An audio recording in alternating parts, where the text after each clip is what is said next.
Ya estamos en el café de Diario 55. Nelson Bautista, ambientalista, miembro del Consejo Administrativo del Jardín Botánico que funciona en esta parte de República Dominicana.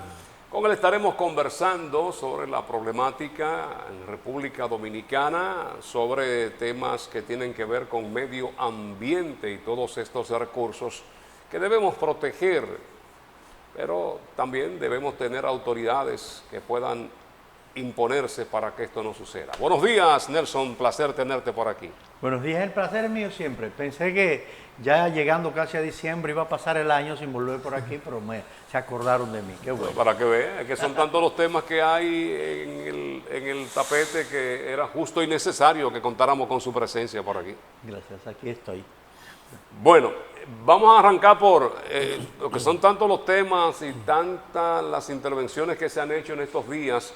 Tenemos el caso de Sosúa, el más reciente, en el día de ayer hubo enfrentamientos entre policías, militares, gente que reclaman tener derecho de asentarse a menos de los 60 metros que es la norma para las playas, igual que para los ríos también, pero aquí hacemos lo que nos dé la gana ante la permisibilidad de muchas autoridades, Nelson.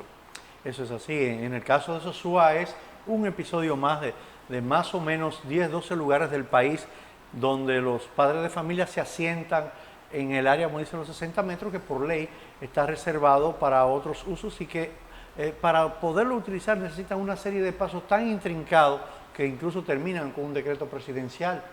Ahí el detalle está en que a veces muchos humildes padres de familia notan que se le da un permiso a personas con dinero para meterse a esos 60 metros de la pleamar, y en el caso de Sosúa y Cabarete ha pasado varias veces, muchas veces a contrapelo de la misma ley. Cuando se instala uno, el otro quiere instalarse. Cuando la autoridad es permisiva, es laxa, y deja la autoridad municipal, el Ministerio de Medio Ambiente, el Ministerio de Turismo, todo el que tiene que ver con eso, que una persona se instale con un tarantín o con un negocio formal, bueno, pues si ese se instaló, ¿por qué yo no me puedo instalar? Inmediatamente tienen semanas, meses o años, ya se sienten con derechos adquiridos. Y una acción legal que pudo haberse simplemente limitado a remover una persona o a dos personas o a tres, pues se convierte en una crisis social, como está pasando en Sosúa, como está pasando en Luperón, como está pasando en Montecristi. Y el tema de Luperón, porque vimos el día pasado que estuvieron destruyendo casas, incluso hasta de bloque, que ya se habían construido por ahí, y se habla de afectar los humedales y zonas importantes que son áreas, si no me equivoco, protegidas. Es correcto. Lo de Luperón es como una secuela de Laguna Cabarete, que es otra área protegida. Hace un par de años hubo que hacer más o menos lo mismo, no se completó, debo decir, en Laguna Cabarete, que fue un poco saneada, porque venía una ocupación irregular invadiéndola. Entonces, disculpa la ignorancia, ¿dónde está ubicada Laguna Cabarete? Laguna Cabarete es un área protegida que está la Goleta y Cabarete. Normalmente los de no tan joven como usted, los menos jóvenes como yo, recordarán que eso era todo un sistema de humedales y lagunas que en su momento, antes de la carretera, incluso se conectaba con la zona del mar, ¿no? Con las mareas y esto. Entonces, colinda ahí en esa parte del lado de la montaña y está, se limita con una zona conocida como el Callejón de la Loma. Entonces, pero, ¿por qué esta es una secuela de aquello? Es una secuela por lo siguiente. Cuando tú ves algo que ocurre y ese delito no tiene una consecuencia, cuando no hay una medida de control sobre ella, el siguiente dice, no, pero si allí lo permití, porque aquí no. Eso es como que en la calle del Sol te empiezan a poner una fritura ahí en la 30 de marzo, viene a ver alguien en la Salud y te va a poner otra, y alguien va a llegar aquí hasta la Sánchez y te va a poner otra, porque no hay consecuencias. Bueno, si a él lo dejaron, ¿por qué a mí no? Entonces, al ocurrir ese tipo de casos tan cerca, se va rodando. El caso Sosúa, tú ves, entonces ves el caso Luperón, es otra área protegida que se llama Refugio de Vida Silvestre Bahía de Luperón, una de las bahías más importantes del país y que tiene más potencial ecoturístico y que tiene tres tipos de ocupaciones. La ocupación irregular en los humedales, que es la zona que da a tierra y que se ha llenado de casuchas de dominicanos y de haitianos que son aupados por dominicanos para ocuparla y después tener el territorio. tienes ocupación en el entorno, en los manglares, por los pescadores y otras personas que incluso amarran sus barcos ahí y se olvidan de eso, en el borde de los mangles. Y tienes ocupación dentro del agua, que sigue siendo área protegida como refugio de vida silvestre, donde hay manatíes o hay aves y demás, de barcos que simplemente están ahí abandonados y se dejan hundir como si eso fuera un chatarrero, ¿no? Un lugar donde botar toda la basura que se le ocurra a los padres de familia. Entonces, en este momento, lo que hemos visto en la prensa es que hace como 2 días se inició un proceso de desocupación ahí, en la bahía de Luperón. Sí, de la parte terrestre se le dio un plazo que tengo entendido vence la próxima semana. Vimos al ministro de Medio Ambiente, a Paino Enríquez, y al jefe de la Armada y un grupo de personas, y también vimos actores políticos, legisladores de la zona, mediando para que eso no ocurra. O en el mejor de los casos, para que le busquen una salida a personas que ocuparon esto sin preguntarle a nadie. O sea, porque no estamos hablando que son personas que tenían derechos adquiridos, títulos o propiedad en la zona. Son personas que hicieron un asentamiento irregular. Entonces, se empezaron a desalojar, se detuvo y se le dio un plazo de 15 días a la parte terrestre. La parte marítima es todavía más compleja. Tenemos años en esa lucha. Es una zona cuyo potencial ecoturístico es inmenso. Entre 20 y 25 mil veleros atraviesan la costa norte por el Atlántico y hasta su lugar en la Florida normalmente y otras islas, y de ellos una proporción ínfima entra a la bahía de Luperón porque hay una situación de inseguridad, de insalubridad y también de falta de controles, de un desorden con 7 u 8 organizaciones del Estado que intervienen en eso, y pudiendo ser uno de los sitios de mayor uso ecoturístico, de que un velerista internacionalmente deja hasta 100 veces más recursos que un crucerista cualquiera o que un turista promedio, porque los veleristas normalmente duran meses en alta mar, llegan a puertos seguros a abastecerse de provisiones, de servicios, de combustible, duran semanas o meses en un sitio invirtiendo, gastando en las comunidades.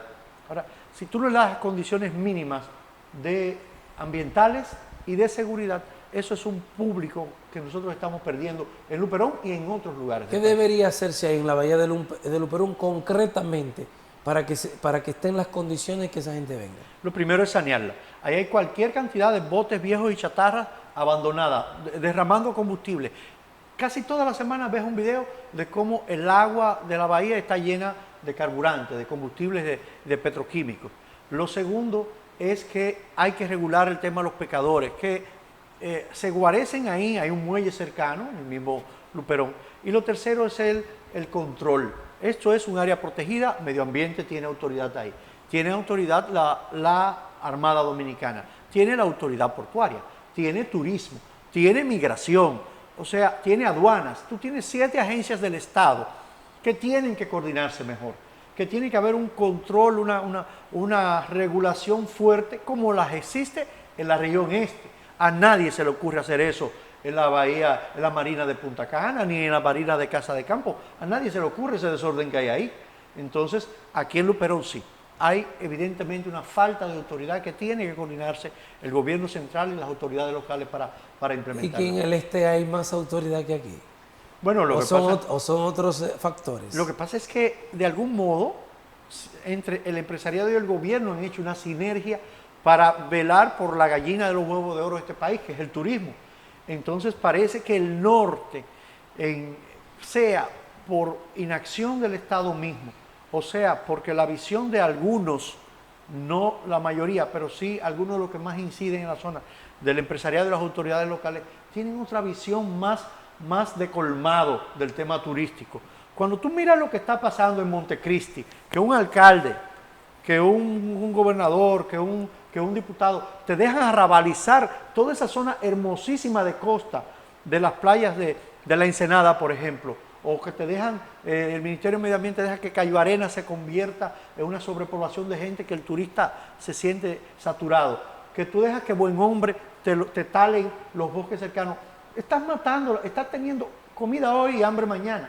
Estás viéndolo tan a corto plazo que entiendes que permitir que una persona se gane su sustento hoy, aunque acabe con el negocio, es rentable, sin entender que hacerlo sostenible que organizarlo bien y que promover que esto se haga de una manera organizada como lo hacen las sociedades organizadas, ¿no? Y las sociedades, y como lo han hecho algunas partes del este, pues puede darte pan hoy, pan mañana. O sea, es un tema simplemente de planificación y de control del territorio. Que esa fue una de las justificaciones con la litis que hubo por ahí, Buen Hombre, Estero Hondo, no recuerdo exactamente, donde las autoridades decían que el desarrollo de ese pueblo no podía detenerse, pero afectando precisamente todo ese ecosistema ahí.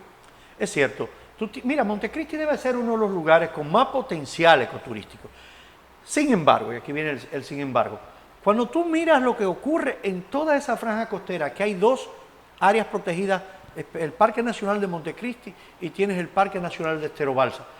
Mucha gente ha vendido la idea de que esos parques, esas áreas protegidas son los enemigos de su desarrollo. Y si esas áreas protegidas, incluyendo también Laguna Saladilla, no estuvieran ahí, ya la belleza natural de Montecristi probablemente hubiera desaparecido.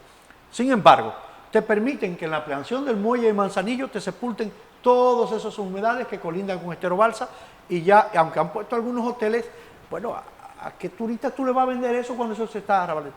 Te permiten que personas particulares, ahí pasó con un callito de arena que surgió ahí, el Grossier, que una persona particular te arme ahí un sitio de atractivo turístico para el manejo de particulares. Oye, eso es posible, todo eso es posible, pero tiene que haber un orden, tiene que haber un plan, tiene que haber una manera en que la comunidad, o sea, lo que somos, lo que es el total de la comunidad, no una persona ni un grupito en particular, sean los beneficiarios directos de eso.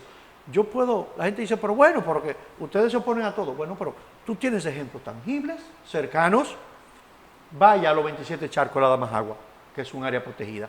Los 27 Charcos de la Damajagua dejan millones de pesos al año en beneficio primero a la comunidad, que son los que proveen los servicios. Segundo, a los guías, que son de ahí mismo. Y tercero, a un sistema de gobernanza que reinvierte los recursos en el entorno, en el río, en comprar terreno para que el río Bajabonico que está ahí no se seque, que no te depreden con vacas ahí arriba, que no te lo arrabalicen. Y eso es un modelo de desarrollo organizado en el que el principal beneficiario es primero el medio ambiente y segundo la comunidad, que es la dueña de esa riqueza. Entonces uno no está clamando en algo que es como en el aire de que no se puede hacer nada, es que hay que hacerlo con algún criterio de sostenibilidad. Nelson, usted que está más enterado que nosotros en estos temas, tal vez nos pueda dar Cosa difícil esa, ¿eh? Un poquito de luz. Eso es difícil. Mire, nosotros hemos estado hablando aquí en los últimos días o semanas en el espacio de que no sabemos en qué está invirtiendo el gobierno unos 600 millones que este año se aprobaron de dólares que se han destinado para trabajar en el cambio climático. Entonces, le hemos preguntado a algunas personas, todavía no habíamos tenido gente de medio ambiente, si usted sabe de cuáles son las acciones que se están llevando a cabo para mitigar los efectos del cambio climático. Y se está haciendo una inversión tan cuantiosa de que solo este año van 600 millones aprobados en préstamo con ese destino, millones de dólares. Es así, la crisis del clima es una realidad, ya no es una amenaza, ya no es algo que tú puedes decir, bueno, nos va a afectar el cambio climático, es algo que afecta esencialmente y más que nada a los estados insulares, las islitas como nosotros, junto con Haití, que cada vez que vengo aquí digo lo mismo, nosotros estamos en un bote, Haití y República Dominicana. Tú puedes remar todo lo que tú quieras, si ese lado se hunde, nosotros nos hundimos. Nosotros estamos entre los 10 países del mundo con más vulnerables al cambio climático, independientemente de las políticas que tengamos de este lado. Porque tenemos al lado a un país que está entre los primeros, siempre entre los primeros 3, los primeros 4. Entonces, nosotros todos los esfuerzos que hay que hacer, aquí hay que hacerlo como por duplicado. No es que tenemos que echarnos encima a Haití, pero es que tenemos que considerar los efectos negativos de tenerlo al lado también. Entonces, a estos países vulnerables hay un tema de financiamiento, de emisión de recursos que en veces favorece a la inversión en proyectos de adaptación al cambio climático. De adaptación, ya de mitigación, es cuando hay un desastre, cuando hay un daño, eso hay un fondo que se ha creado en el presupuesto para esos fines. En la práctica, penosamente ha sido la tradición, eso se queda muy bonito en el papel. Del mismo modo que vamos a los foros internacionales, el país como país forma parte de un fondo mundial que maneja los recursos de mitigación en la mayoría de los países del mundo, donde la gente somete propuestas y demás. Sin embargo, el dinero real que llega aquí de compensación no financiera es poco, por no decir casi nulo, son centavos. Hace pocos días anunció la Unión Europea una donación, creo que al Banco Central, para mitigar los riesgos financieros climáticos del clima en las finanzas. Después lo demás son préstamos. Entonces, cuando tú ves estos préstamos, se aprobó uno reciente de 300 y tantos millones, hay cosas puntuales en veces, te puedo decir, no estoy diciendo que haya dejado un resultado y tampoco estoy diciendo que vaya a dejar lo quisiéramos que sí, pero la tradición es que no deja ningún resultado más que una alta inversión en gastos administrativos y en consultores internacionales y en documentos bellamente encuadernados que terminan en los anaqueles de los funcionarios. En el Bajo Yuna hay un plan con el tema de la cuenca Yuna, que va desde la Cordillera Central, Bonao, el Parque Nacional La Humeadora y Valle Nuevo, hasta la costa en la desembocadura del Yuna, allá en Samaná y en Barracote. Esa inversión tiene que ver con la restauración ecológica y el ordenamiento del cauce, y tiene que ver con esos fondos de cambio climático. En la práctica, la mayoría de esos proyectos todavía no hay una medición de resultados reales y tangibles. Existen ejercicios pequeños, por decir uno, con el tema de los gases de efecto invernadero, que son, entre comillas digo, los que nosotros generamos, son ínfimos, causantes del calentamiento global. Ha habido un programa con los técnicos de refrigeración para que entiendan que el gas para los aires acondicionados, para las neveras, para los freezers, debe ser un gas amigable con el ambiente. Y ese programa ha dado algún éxito, pero la contribución nuestra como país a los efectos es ínfima. Lo nuestro es lo peor que puede tener cualquier estado. Contribuimos poco, sin embargo, el tema del clima nos daña, nos hace muy vulnerables con la fuerza de los huracanes, con las sequías, con las lluvias intensas en veces y con otros fenómenos. O sea que la respuesta a esos préstamos es que ojalá, esperamos que esta sea la vez en que esos fondos sean usados de una manera realmente para lo que se considera. Pero se justifican las acciones planificadas y ejecutadas con ese monto de este año, por ejemplo, de 36 mil millones de pesos. Estoy haciendo una multiplicación de 6 por 6, 36, 600 millones de dólares. 36 mil millones de pesos se corresponde con las acciones que se están realizando.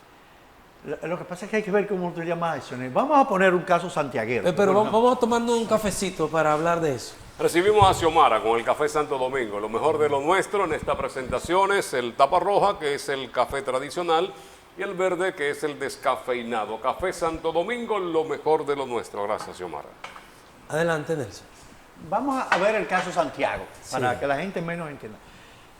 En la práctica, el trabajo que se está haciendo de adecuación del arroyo Gurabo es un trabajo que tiene que ver con el impacto del cambio climático. ¿Por qué tiene que ver con eso? Bueno, si bien es cierto que esas casuchas que estaban en toda esa margen, o están una buena parte todavía, por decir este tramo que se está interviniendo, desde el puente de la Estrella Sadalá hasta la desembocadura del Yaque, tenían décadas ahí, muchas de ellas, esos sectores muy marginados. Lo cierto es que en tiempos como este, en que ustedes ven que tenemos como 2 meses lloviendo, hace rato que tuvieran todas las autoridades metidas en todos los hoyos que estaban ahí, en esa zona, sacando gente por los derrumbes, por la situación de inundaciones y demás. En el incremento de la crisis del clima, que se supone que ese tipo de fenómenos se va a dar más frecuente, si tú no lo haces ahora, vas a tener cada vez más una crisis humanitaria, o sea, el riesgo de pérdida de vida, además del daño a las infraestructuras. Entonces, ¿van a hacer más cosas así? Entonces, si el gobierno es lo suficientemente inteligente con esos asuntos de planificación, te dirá, bueno, de ese dinero nosotros vamos a intervenir esos sitios vulnerables como el arroyo Gurabo. En Santiago hay 3 o 4 más.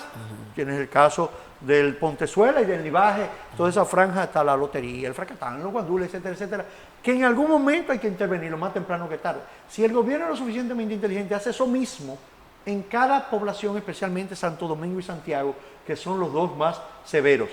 Sin embargo, y ahí viene el detalle, cuando tú dices se justifica o no, como ambientalista y como ciudadano, yo vivo con un dolor permanente de que cuando tú miras esos proyectos que llegan vamos a ponerlo, si llegaran a medio ambiente, que a veces ni siquiera pasan por ahí los recursos, y tú ves que te contratan 4 expertos, 5 expertos, 3 de ellos internacionales, que ganan $5,000, $10,000 mensuales de salario, porque los organismos internacionales te lo prestan, porque tú dices, pero contrátame el mío.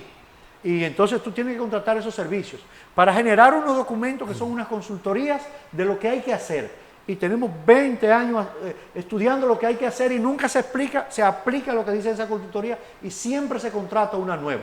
Y nos quedamos en la teoría. Decía Jaime David, cuando era secretario de Medio Ambiente, le dijo, bueno, sin ser indiscreto, un día en presencia nuestra, a uno de esos organismos, lo de ustedes está muy bien. Me prestan $100 y yo tengo que gastar 60 en lo técnico de ustedes, 20 en papeleo y apenas 20 en lo otro. Eso no es inversión. Entonces, mientras los préstamos estén atados a ese tipo de cosas, no hay forma.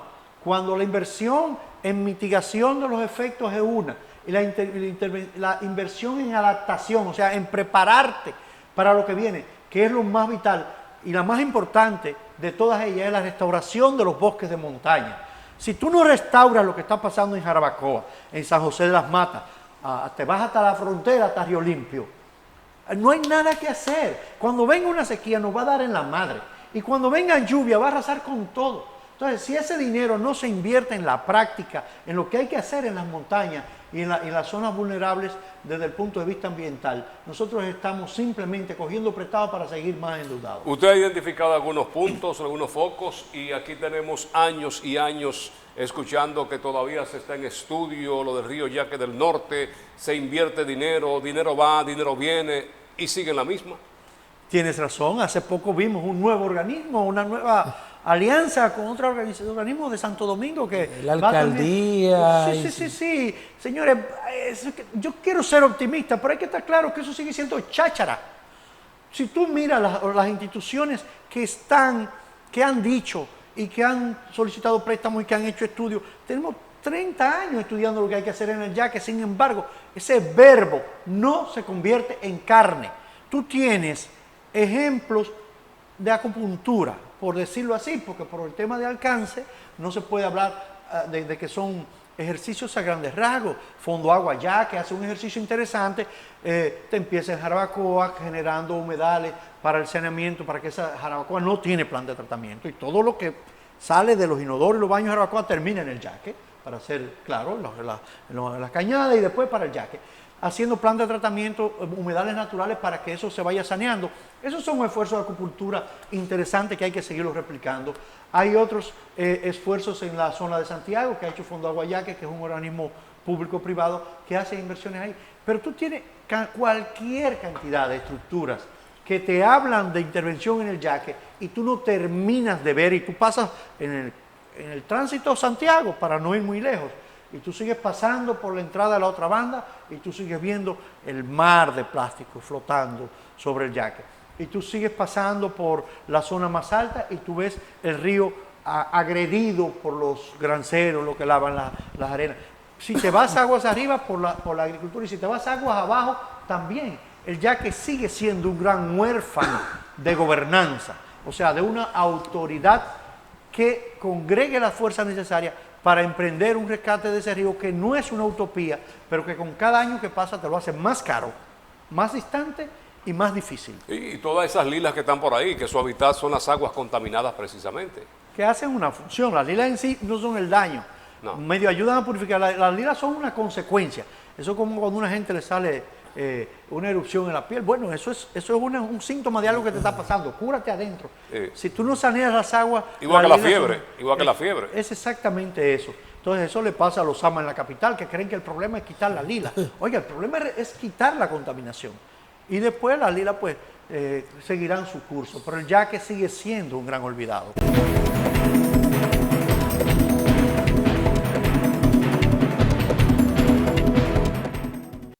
Continuamos en este café de Diario 55 conversando con Nelson Bautista, ambientalista, miembro del Consejo Administrativo del Jardín Botánico. Nelson, me preguntan que cuál es el papel de los humedales, me pregunta un amigo televidente. Mira, los humedales son los sumideros del planeta. Sin los humedales, básicamente el ciclo de purificación de las aguas que debe de retomar o al subsuelo o a los mares y los ríos es nulo, es prácticamente imposible. Un humedal es uno de los ecosistemas más ricos. Por ecosistema quiero decir esos lugares donde se congregan más cantidad y calidad de vida. Los humedales normalmente en los países como el nuestro son, por ponerlo en un término casi llano, como los aeropuertos de las aves, por decirte algo. Las aves migratorias siempre buscan humedales donde reabastecer energía, donde alimentarse y demás.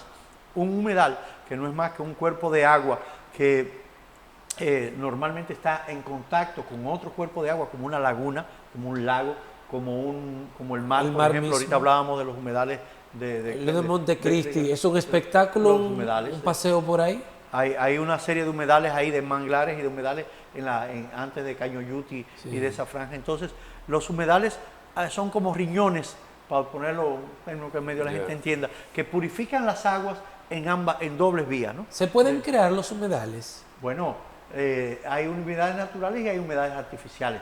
Para ponerte el caso más emblemático y tiene que ver con un ejercicio del Jardín Botánico, hace unos años nosotros iniciamos un humedal artificial en el jardín, hace apenas 6 años, y hoy día a los televidentes que nos escuchan y van al jardín, no tomen el spoiler. Si tú no le dices que es artificial, la mayoría de personas que lo visitan entienden que es natural. Ese humedal tiene los 4 tipos de mangles que existen en el país, que normalmente son especies que se dan en la costa, pero tiene ya cualquier cantidad de vida, gallaretas, patos, jicoteas, peces. Hay 18 especies de aves que viven ahí, que llegaron ahí, no que introdujimos, digámoslo así.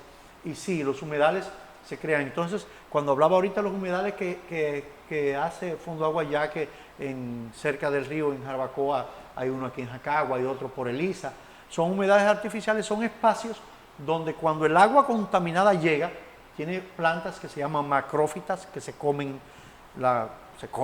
entre comillas, la contaminación, y te genera un agua ya en condiciones mejor para seguir hacia el río.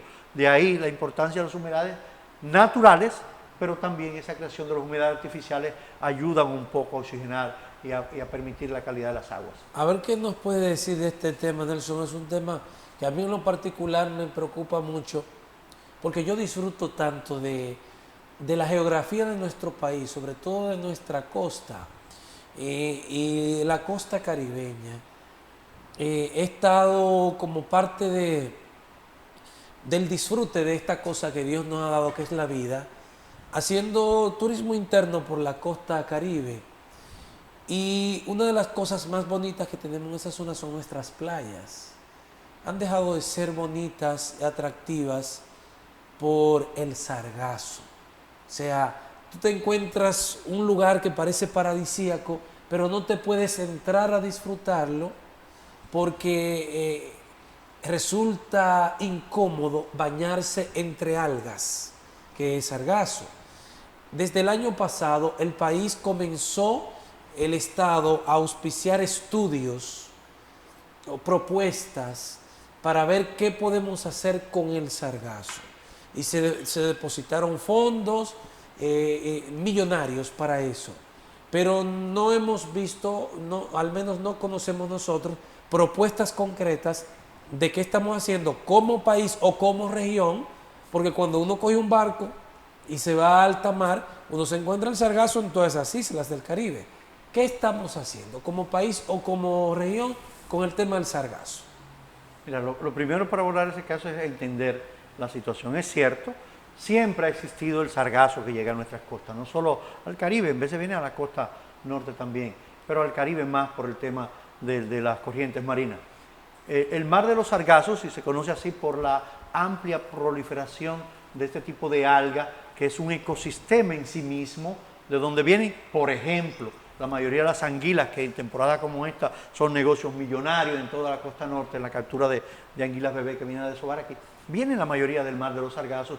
Es una zona de vida del mar. ¿Dónde ubicamos? Está en la corriente baja del Atlántico Norte, que va prácticamente desde Brasil hasta próximo a la Florida, ¿no? Okay. Entonces, ese mar de los sargazos, pues, ha tenido un crecimiento exponencial en los últimos años, se le atribuye al cambio climático, a que el mar está, la temperatura del mar está más caliente, a que hay una cantidad de nutrientes por la desembocadura de ríos poderosos del planeta, de Norte y de Suramérica, que van nutriendo con agroquímicos, con bastantes productos fertilizantes, y esas algas han tenido un crecimiento descomunal, y cuando se desprenden por la corriente marina, llegan aquí a toda la costa, desde México hasta toda la zona del Caribe, cantidades impresionantes e inmanejables. Hasta el momento, a pesar de la inversión que han hecho países como México, y nosotros que estamos haciendo pininos en eso, no existe una solución de reutilización del sargazo de manera industrial y de manera real. Mira, sí, en algunos países eso sirve como abono. Sirve. Bueno, se ha determinado, y aquí el INTEC hizo un estudio al respecto, que la cantidad de metales pesados, o sea, de contaminantes que tiene el sargazo, lo hace inviable como abono orgánico. No que en México hace unos ladrillos para hacer casa con el sargazo. Bueno, pero el costo energético y el costo de implementación de eso es tan alto que lo hace insostenible, porque en el tiempo hay muchas otras formas de hacerlo. Aquí hay una empresa local que se llama, creo que SOS Carbón o algo así, que está proponiendo sumergirlo. Eso amerita todavía más estudios de impacto, porque tú lo sumerges ahí, ¿cuántas toneladas vas a sumergir? Y después en el tiempo, ¿cuál efecto puede eso ocasionar en el mismo ecosistema marino?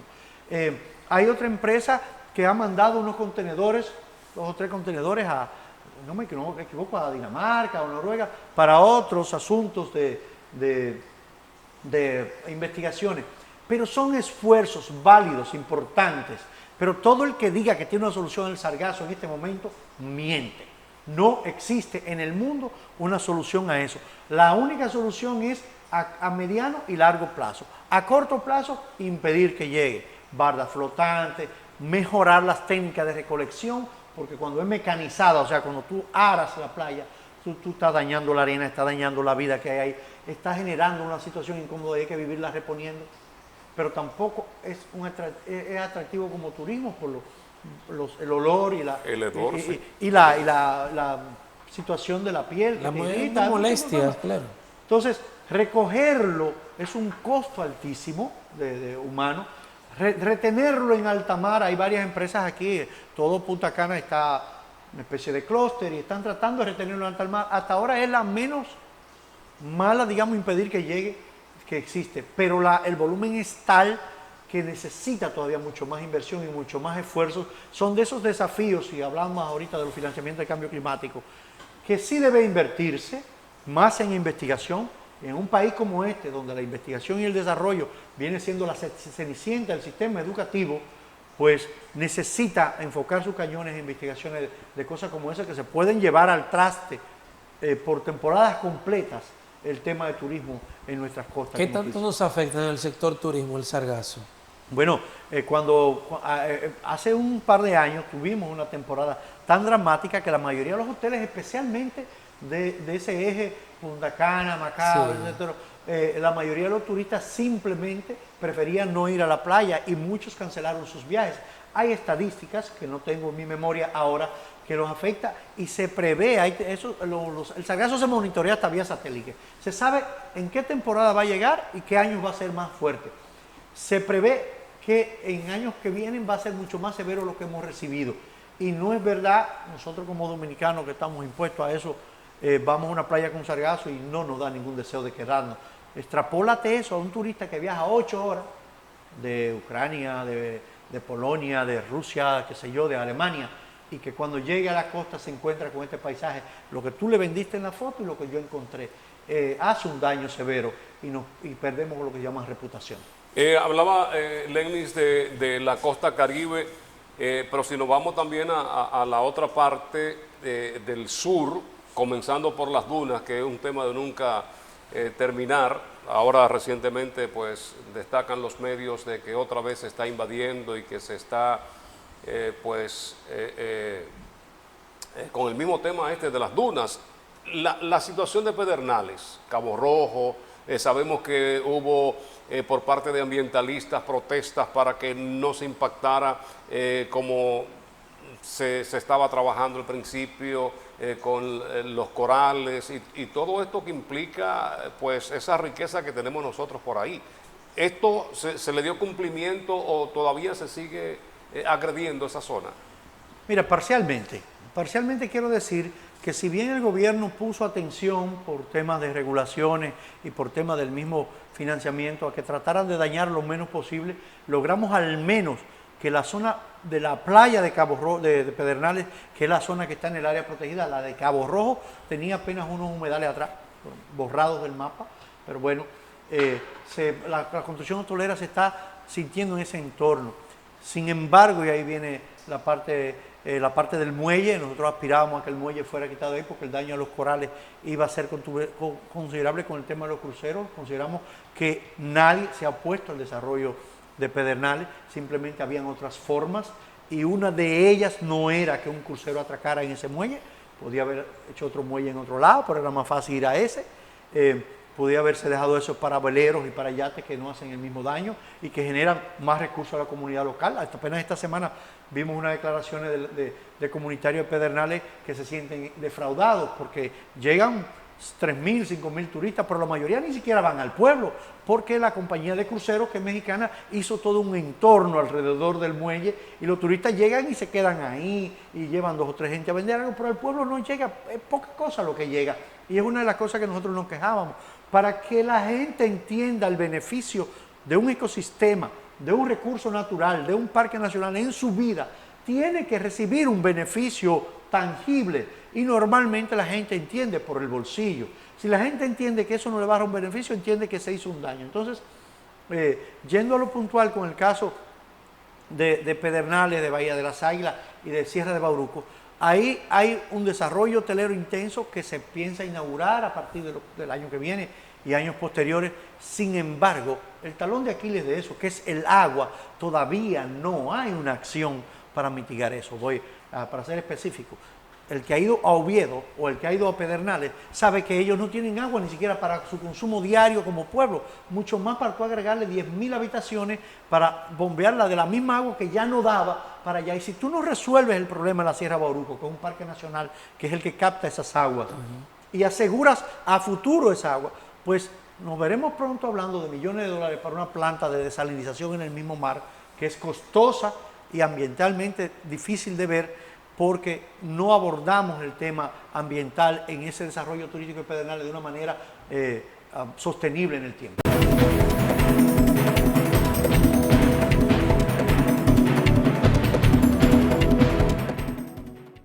Hemos estado haciendo un recorrido por el país con Nelson Bautista, pero vamos al patio. Lo que está ocurriendo con la cordillera septentrional, ahí por Diego de Ocampo y esa zona que hemos visto que eso va depredándose cada día con estos que buscan materiales de construcción. Y ha sido denuncia constante y sin embargo como que esto ha seguido ahí, Nelson. Mira, uno siente como que vive en inglés ese es un loop, en un círculo vicioso, como tiene un déjà vu. Con las cosas de nuestro país. Tenemos ya más de 20 años que se empezó a intervenir zonas de la cordillera para extracción de material granular, o sea, de relleno, ¿verdad? En ese momento la excusa era que para la circunvalación norte se necesitaba una cantidad importante de agregado y que, bueno, eso no va a beneficiar. Entonces generamos esa vergüenza ciudadana, social, ambiental que tenemos en la cordillera, en la zona de Jacagua, que cuando tú vas ves yo le digo esa rampa, ¿no? Ese despeñadero que va ahí, que es irreparable, no hay forma sin reintervenirlo de repararlo. Entonces, eso, tú dices, bueno, ya pasó, ya no hay más problema. Ah, no, pero nos quedamos como con la angurria, decimos los cibaeños, con las ganas de seguir. Y se ha seguido depredando de ahí toda esa zona, Villa González, llega a San Limón. Navarrete es otra cosa porque tiene un territorio de llano que era un depósito aluvional de millones de años que tienen otra característica. Sin embargo, un poco más allá de Navarrete, ya hay también una depredación en la cordillera. Eso digo que es como un círculo vicioso porque tú dices, bueno, pero ¿y las autoridades y la regulación para cuándo? Bueno, Medio Ambiente vio eso como un negocio, no la institución Medio Ambiente, que recibe centavos por la extracción de esos materiales de corteza terrestre. Apenas creo que son 3 pesos por metro, por camión. Es un disparate lo que recibe por el Ministerio de Medio Ambiente. Me refiero a funcionarios de las últimas décadas del Ministerio, del área, del sector agregado, que han visto sus arcas llenarse en una corrupción ya casi sistémica, que le llena los bolsillos a los funcionarios de turno, a algunos militares que deshonran su uniforme, y que viven de que eso no se regule, de que eso no tenga un control. Si tú te fijas, varios viceministros de Suelos y Agua han terminado, si no sometidos a la justicia, en renuncia forzada. Y tú llegas a un momento que en el ministerio actual, estamos hablando, estamos en noviembre de 2024, no hay viceministro de Suelos y Agua. Porque el ministro de turno creo que entiende que como que es mejor controlar los despachos porque le tienen miedo a esa cartera de que otro funcionario, digámoslo así, le haga una mala jugada, le haga una mala pasada, como le ha ocurrido a varios ministros, que el sector Suelos y Agua, que es el que da esos permisos y el que regula eso, le ha hecho jugar una mala pasada. De modo, pues, Frank, que la respuesta simple a eso es que eso anda como de manga por hombro, como chivo sin ley. Mucha búsqueda, mucho dinero y los empresarios en sus buenas explotando esa cordillera sin ningún tipo de regulación. ¿No será que hay un plan, un proyecto entre políticos y empresarios de la minería para tumbar la cordillera septentrional y hacer que Santiago y Puerto Plata estén a 10 minutos? Mira, lo dice casi de broma y lástima que el tiempo se haya agotado, pero sí hay un plan en el que se asocian el que va a aprovechar el agregado y el que va a construir una urbanización o un sistema o sitios comerciales ahí. Eso sí es cierto, lo he visto en varias secciones, que después que se saca todo el agregado, entonces te hacen una especie de urbanización que al final de cuentas tumba al menor, porque en el peor de los casos, como ha ocurrido en muchos lugares de esa cordillera, y Sacagua ha sufrido de eso, es que te dejan el cráter. El Palo Amarillo es un ejemplo de eso, que hay un humedal, es una laguna, porque te dejaron el cráter, el pasivo ambiental, que no sirve para casi nada. Entonces, sí, eso en la práctica, eso también puede ser una estrategia para ir ganándole terreno a la cordillera. Y esto aquí en el peaje Santiago, para el Cibao, en Santo Domingo, se está trasladando a otra zona. Sí. Y ahí se ha sacado una cantidad de materiales. Un material granular de primera. ¿Era necesario? No sé, no soy ingeniero técnicamente, sin embargo, tanto ahí como Jarabacoa, cuando va subiendo la ampliación de esa avenida, sí, ahí hay un material granular que si tú tienes que comprarlo es de lo más costoso, tú puedes estar seguro que el Estado probablemente no haya recibido ese beneficio y que algunos pues tuvieron a bien disponer de ese material. Brevemente, una última pregunta para precisar. Me voy para el sur. Yo estoy enamorado del sur de este país. Yo nací en San Juan. Pues sí. Mira, yo estoy enamorado del sur. Claro que tengo mi amor en el Cibao, ¿verdad? Pero el sur, Asua, que está bellísimo, Asua. Sí es. Hubo el año pasado una denuncia de la gente del pueblo. Se estaban muriendo, aparecieron una cantidad de peces muertos. Ellos decían que era por la operación de la barcaza. Ajá. ¿En qué ha parado eso? En el mismo lugar, las barcazas están ahí instaladas, contaminando y dañando una playa hermosísima que está aguas abajo, que es Playa Caubita. Había unos planes turísticos ahí. De hecho, hay 1 o 2 hoteles muy, muy sencillos, pero hermosos. Tú vas por Asua, Fui en un barquito. Bueno, sí. Esa zona ahí, esas 2 barcazas, esas 2 chimeneas de contaminación, de smog, de humo, trabaja con el peor de los combustibles, que es el fuel oil y en base a petróleo, ni siquiera es un combustible limpio. Están ahí para resolver un problema eléctrico y sin embargo serán y son un talón de Aquiles para el desarrollo turístico de esa zona. Hay la misma vera de 2 áreas protegidas en la zona de los Negros de Asua. Lamentablemente el gobierno se metió un autogol y el ministro de Medio Ambiente entonces cometió un error en autorizar la instalación de esas barcazas por imposición del sector eléctrico que, bueno, vio ahí una salida a un problema. Y en los estudios que ustedes manejan, la muerte de los peces, lo que se publicó, porque eso es una cosa... No hubo estudios que llevaran a que la muerte de los peces fue por eso. Sin embargo, sí hay estudios, más de uno, de que esas barcazas han generado una contaminación importante porque es de unos turcos y hay un tema ahí del manejo del control de las autoridades por los permisos ambientales, no solamente el darle el permiso, sino que tú tienes que velar porque se cumplan los procesos de control de calidad ahí desde el punto de vista ambiental, lo que llaman informe de cumplimiento ambiental. Y ha habido más de un incidente en esa barcaza que involucra derrames de combustible, de productos no no compatible con el hábitat. O sea que no puedo decir que la muerte de los peces fue por eso. Sin embargo, sí hay pruebas de que esas barcazas han estado contaminando grandemente esa bahía y han dañado en buena parte la tradición pesquera de esa zona, que tiene otros daños que tampoco se han observado y que bueno que